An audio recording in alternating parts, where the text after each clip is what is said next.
Samarqand viloyatida g'alla o'rim yig'imi qizg'in davom etmoqda. Ayniqsa bu yilgi hosil oldingi yillarga nisbatan salmoqli bo'lishi kutilayotgani mavjud imkoniyatlardan oqilona foydalanishni, donni to'g'ri va sifatli qabul qilishni taqozo etmoqda.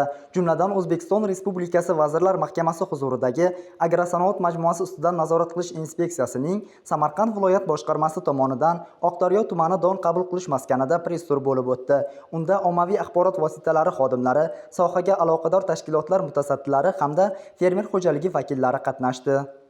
G'alla mavsumiga tayyorgarlik boshlangandan to bugungi kungacha shu don qabul qilish shoxobchalarining tayyorgarligi, qabul qilinayotgan donlarning sifati, turkumi va sinflari bilan alohida joylashtirilishi bo'yicha Agrosanoat majmui ustidan nazorat qilish inspeksiyasining Samarqand viloyat bo'limi mutaxassislari tomonidan nazoratga olingan.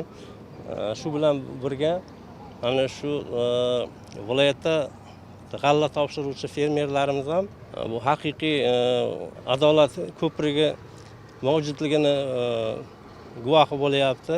Shu samarali mehnatlarni bir yaxshi natijalarini ko'ryapti shu bugungi kunda. Ular o'zlarining mamnunligini e'tirof qilishyapti.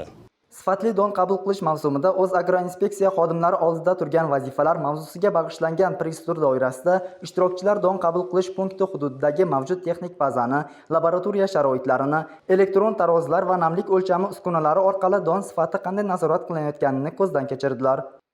Biz birinchi navbatda qilinadigan ishlarimiz qabul qilinishda me'yoriy hujjatlar bo'yicha mana 880/2015 me'yoriy hujjatlar bo'yicha qabul qilamiz donni.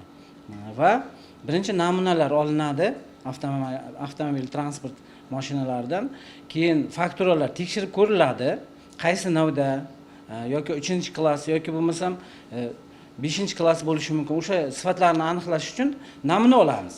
Namunani keyin mana bu purkamizda naturalniy og'irligini tekshirib ko'ramiz bir yo'nalish bo'yicha. Namliklar ko'riladi, iflosliklar ko'riladi yoki klika ignasi ko'riladi. Shular qatorida sifatlar aniqlangandan keyin sinfiga ajratib beriladi.